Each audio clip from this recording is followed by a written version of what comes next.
Hello, good morning. This is Dipika, a CST practitioner and counselor practicing in Mumbai. I hope that today brings to all of us a little more cheer and hope that soon we will be ahead of our recent misadventures with our health.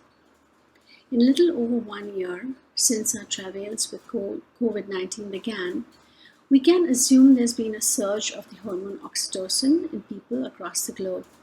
While trying to make sense of a changed world order and finding new uplifting ways to be in old relationships. There's a deliberation in our approach these days towards people we love and even those we don't. It's like we are being careful.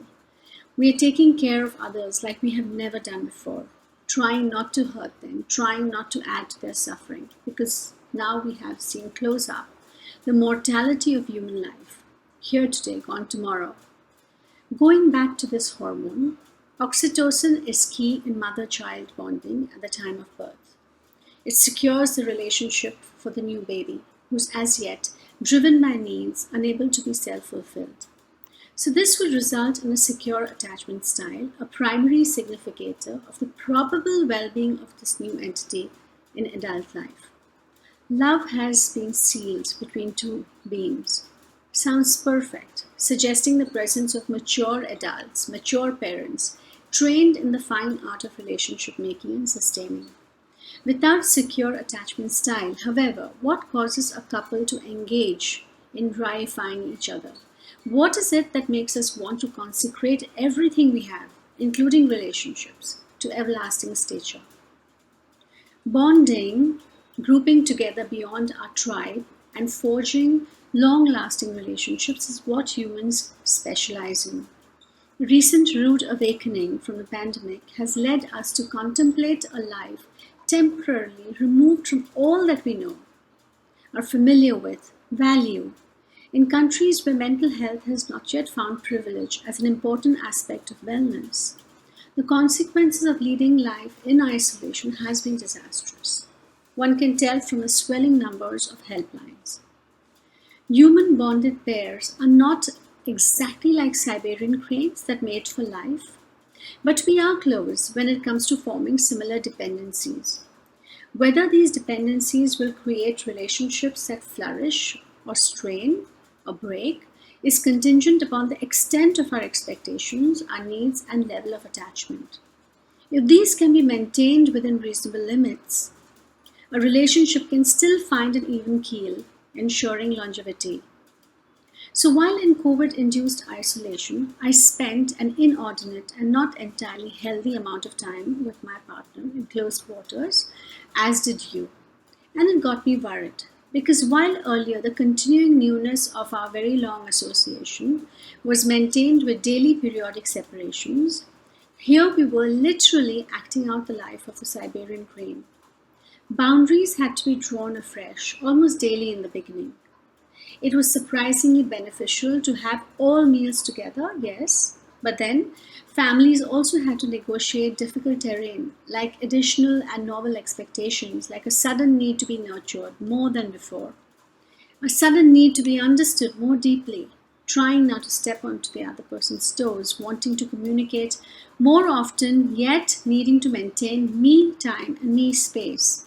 Maintaining cordial interactions amongst joint family members, giving children ample physical and mental space to study and grow. At some point in the near future, yet another dynamic transition awaits all relationships. Moving back into the workforce, regaining our former independence. What will be the new rules in negotiation with people at home and at office? If relationships, according to science, need intimacy for survival, how are we going to face an imminent separation from the person we have bonded with so fully in the recent year?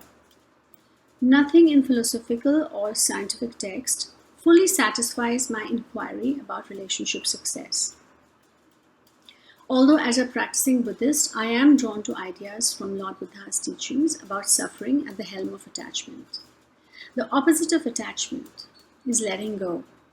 Whether we consciously know it or not as such, from the moment we awaken in the mornings up until the day's end, we face a multitude of ego deaths. Each time we face disappointment, we have to accept something we don't wish for. We may foolishly resist change until we must incorporate it, and that's letting go too, however reluctantly. Coming to deeper knowing and understanding of your partner in this last year may have taught you a lot about acceptance, the other face of letting go. As a craniosacral therapist and a mental health counselor, I have come to value the superior role our central nervous system plays in bonding, keeping couples ideally bonded in safety and freedom. No surprise there, it's called regulation. Like self-regulation that helps us individually abide by reasonably acceptable social behavior, so does regulating the nervous system of another person by your own established presence keep that relationship flourishing. Regulating the people around you is quite simple, really. It isn't via the control we have gotten so used to exerting on the personal will of another person.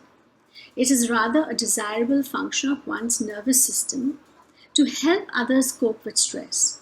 It's simple, like I said. I stay calm and operate at the level of my prefrontal cortex. I then raise a similar response in the other. I help to reduce the response from their reptilian and mammalian brains. No words necessary here, only two nervous systems cooperating. Similarly, I'm agitated and I provoke the other to respond in anger. I am sad and I evoke empathy from this other person.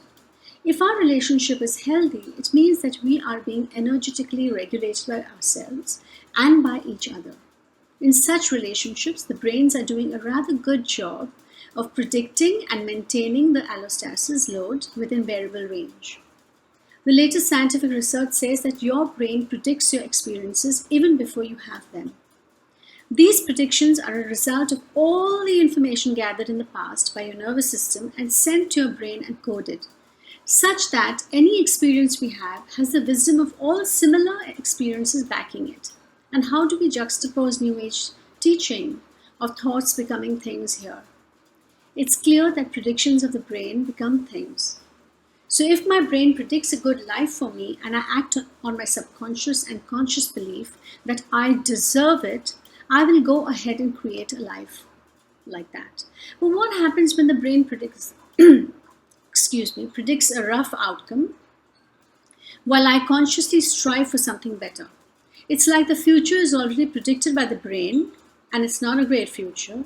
And if we have a guesstimate of what's coming to us and we don't like it, then we have to use the plasticity of the brain to change that pathway, that particular pathway that's going to lead us down that path. Doing this repeatedly, brain follows and changes with repetition. So if you have a sick body, then your brain knows it has to be provided for in a certain way.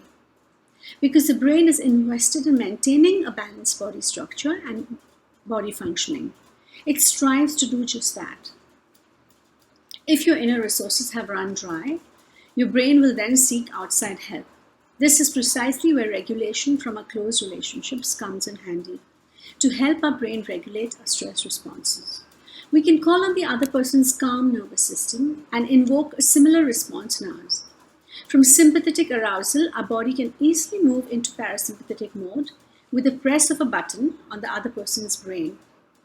It's no wonder we gravitate towards people that are calm and equanimous, hoping that some of it rubs onto us. Guess what? It does, just not in the way we might imagine. The importance of happy coexistence cannot be emphasized enough. During this very difficult time of cooperation with many family members, it's best to keep in mind how we provide such crucial support to the mental health of our loved ones. Their well-being depends on our psychological health and vice versa. If you think you or any family member needs professional guidance right now, don't consider it a frivolity to seek such assistance. It can literally save you years of agonizing mental trauma down the years, a consequence of all the accumulated stress from this pandemic. Thank you for being here with me this morning. I hope to see you tomorrow. A special thank you as always to Help Library for providing a platform to share our deepest thoughts, fears, our worries, and hopes with so many like-minded individuals across the globe. Wherever you are in the world, know that we all are united in our endeavor to create a life of intention, free from suffering. Goodbye for now. Help Talks are daily health-related talks held at Health Education Library for People, Mumbai, India. For more information visit www.healthlibrary.com. Subscribe to Help Talks channel. Be better informed about your health.